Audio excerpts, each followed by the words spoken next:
'tis heaven there. And whenever Jesus shows up, deliverance is bound to happen. We celebrate his entrance into the world. But be careful in all of the splendor and all the glitter and the pageantry and the beautiful lights and the gift giving and all of the wonderful things that we do to commemorate the birth of the Lord, the depictions of the mangers and all of the holy scenes that we have. Be careful to understand that the first Christmas was not quite as beautiful as the ones we see today. The first Christmas was not filled with all the splendor and all the wonderment and all the fine foods and all the pageantry and all the wrapping paper that is engulfing your living room right now. The first Christmas was not even filled with all the joy and all the praise and all the wonder that we feel right now, particularly in the life of some people who were directly affected by Christ coming into the world. You would think that there would be joy, but the reality is most and generally with the gifts God gives us, we have joy in retrospect as we look back and see that his plan was better than ours. I want to warn you, my brothers and sisters, that initially when God gives you a gift, it does not always evoke joy and praise and splendor. It often causes confusion, mayhem, and chaos. And you wonder in your own mind whether this is a gift from God or a plot from the enemy to destroy your very life.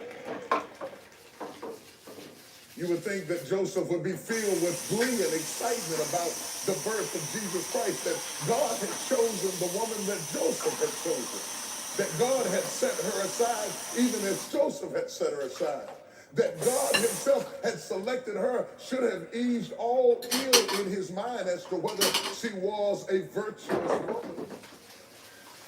But sometimes being chosen of God and selected of God and receiving gifts from God leaves a fellow in disarray. And so when we see Joseph, we don't see him dancing and celebrating. We don't see him opening up gifts with joy and exuberation. No, we see Joseph worried and upset. Because generally when God gives a gift, it often worries you before it blesses you.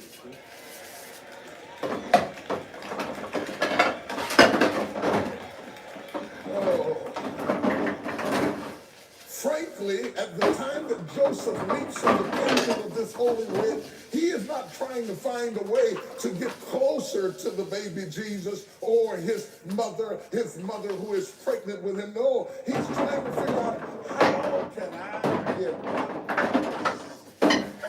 just as quietly and as calmly as possible without drawing any attention to myself. Just show me the door so that I can exit and get away from this gift. I want to warn you that many times when God gives you a gift, instead of running toward it, our propensity is to run from it. Because after all, who knows what's in a gift given until it's unwrapped?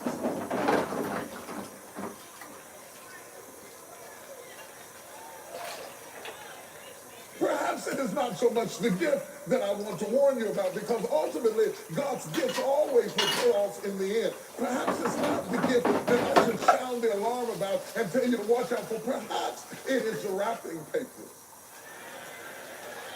Because God's greatest gifts are often wrapped in problems, in anxiety, in worry, in chaos.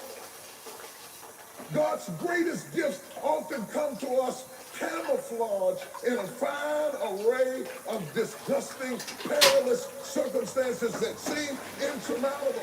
Great gifts can come wrapped up in being fired from a job. Great gifts can come wrapped up in a package where somebody you thought you couldn't live without walked away and left you. In fact, God can give you a gift and you not feel gifted at all. In fact, being gifted can be a problem with God, because many times when God gives you a gift, people are not happy for you. They don't celebrate the gift that God has given you. They don't come to worship the gift. They often come to kill the gift, to destroy the gift. I suggest to you, my brothers and sisters, that we must move beyond the meek and murky borders